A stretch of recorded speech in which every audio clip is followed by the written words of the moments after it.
आज की इस क्लास में हम कक्षा 12वीं का विषय हिंदी का सेट डी वार्षिक परीक्षा के लिए कंप्लीट करेंगे। इसके पहले मैं आप सभी को इसके 3 सेट बता चुकी हूँ। यदि आपने अभी तक नहीं देखे हैं तो आप चैनल पर जाकर देख सकते हैं। इस तरह के आपकी देखिए हर एक सब्जेक्ट के 6 पेपर आपको दिए जाएंगे आपकी वार्षिक परीक्षा की तैयारी के लिए। इसके भी आपके 6 पेपर है। यदि आप चैनल के ऊपर नए हो या पहली बार आप चैनल के ऊपर आए हो तो चैनल को सब्सक्राइब कीजिएगा, नोटिफिकेशन ऑन करके रखिएगा ताकि आपके पास हर एक वीडियो की नोटिफिकेशन पहुंच सके।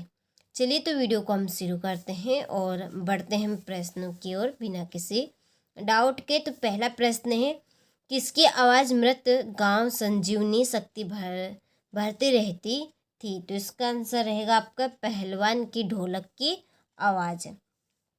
दूसरा है, एक घर की खुदाई में प्राप्त डाडी वाली मूर्ति का नाम रखा गया। तो इसका आपका आंसर रहेगा याजक नरेश।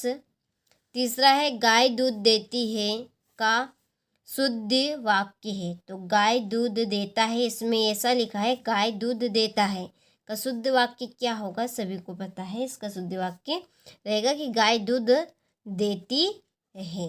ठीक है।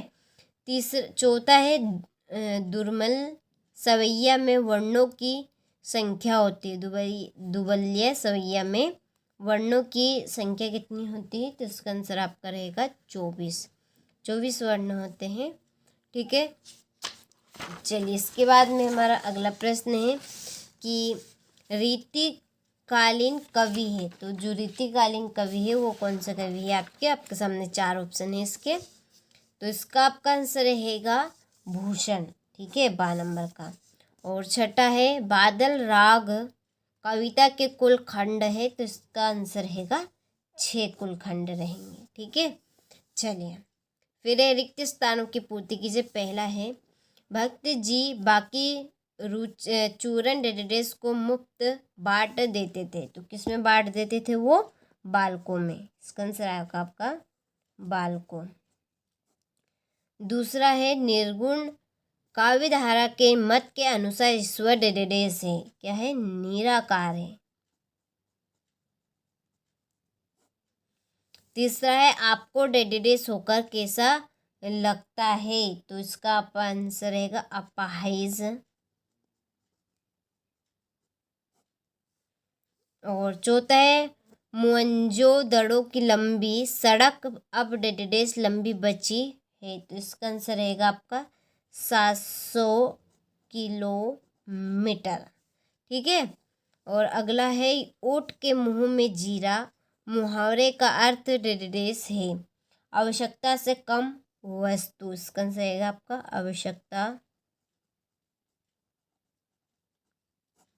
आवश्यकता से कम वस्तु।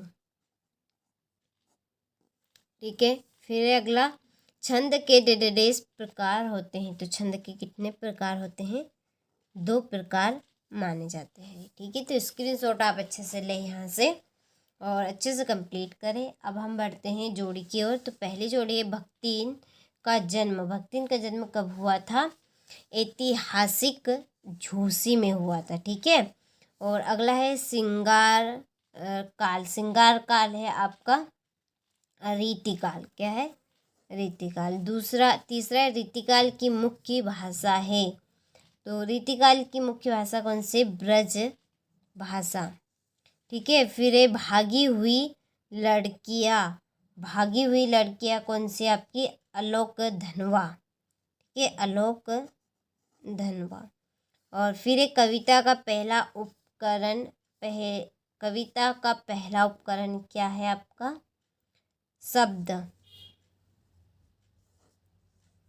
शब्द युग्म की जोड़े आपकी 6 प्रकार के होते हैं। और खंड काव्य की जोड़ी रहेगी आपकी कामयानी। ठीक है। चलिए तो यहाँ पे जोड़ी हमने नंबर के जरिए कंप्लीट कर ली है। तो स्क्रीनशॉट आप अच्छे से ले लीजिए। इसके बाद में एक वाक्य में उत्तर। पहला है, ब्रूनो की बेटियां किस कवि की रचना है? तो इसका आंसर रहेगा आलोक धनवा की ये रचना किसकी है? आलोक धनवा।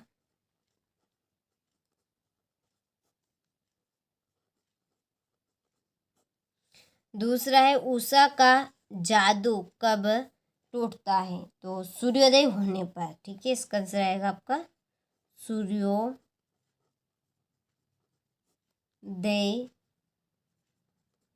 होने पर। और तीसरा है शब्द गुण कितने प्रकार के होते हैं? तो 3 प्रकार के शब्द गुण होते हैं। अपनी करनी पार उतरनी लोकोक्ति का क्या अर्थ है? तो इसका आंसर है स्वयं के परिश्रम से सफलता मिलती है। ठीक है, तो चलिए इसका आंसर हम यहाँ पे लिखते हैं स्वयं की, स्वयं के आएगा यहाँ पर, क्या आएगा? स्वयं के। यहाँ से फिर मैं लिख देती हूँ परिश्रम से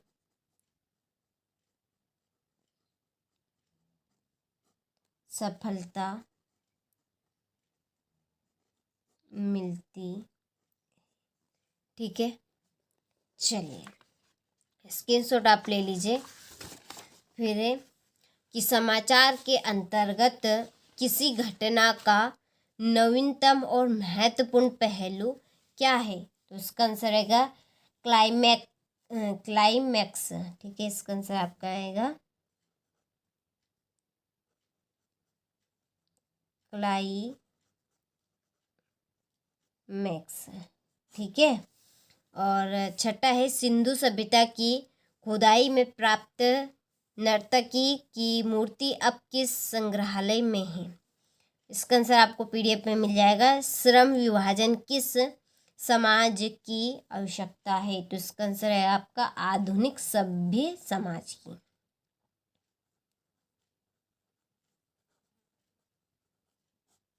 आधुनिक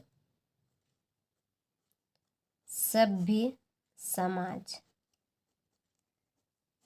ठीक है, ये चलिए फिर है सत्य ऋषि मुनियों ने दान को सबसे ऊंचा स्थान दिया है। तो ये एकदम सही बात है। दूसरा है कि वस्त्र पाटिल नाम का एक लड़का शरीर से मोटा ताजा किंतु बड़ा होशियार था। ये आपका सत्य है। अपनी अपनी डपली अपना अपना राग, यहाँ एक लोकोक्ति है। तो ये सत्य है। वर्ण मात्रा यति चरण तुक एवं गण छंद के अंग होते हैं। तो ये बात बिल्कुल सही है। भूषण रीतिकाल के कवि थे। तो ये भी आपका सही है।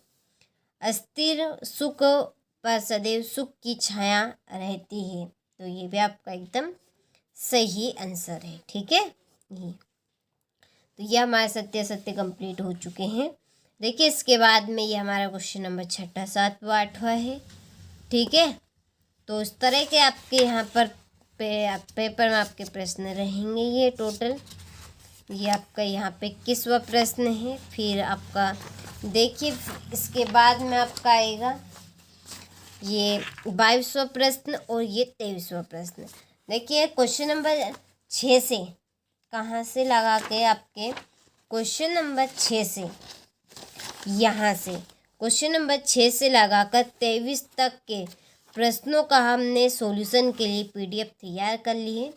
PDF के लिए आप सभी डिस्क्रिप्शन में नंबर दिए हैं, उन नंबर से कांटेक्ट कर लीजिए, आपको पूरी जानकारी मिल जाएगी। या आप सभी WhatsApp नंबर पे मैसेज कर सकते हैं अपना नाम, अपनी क्लास और एड्रेस। ठीक है, ये तीनों आपको नोट करने हैं, देने हैं, आपको पूरी जानकारी मिल जाएगी। ठीक है, तो ये था हमारा हिंदी का सेट D जो कि हमने अच्छे से कंप्लीट किया है। बाकी के प्रश्न के आंसर आपको PDF में मिल जाएंगे, तो आप कॉल कर लीजिएगा। इसके बाद में हम इसका सेट E देखेंगे। ठीक है, ये रहा इसका सेट E। बहुत जल्दी आपका सेट E भी आएगा और इसके बाद में एक और रहेगा आपका सेट F। तो इस तरह के 6 सेट पेपर आपको हर एक सब्जेक्ट के वार्षिक परीक्षा की तैयारी के लिए दिए जाएंगे। चलिए तो मिलते हैं आपसे अगले वीडियो में।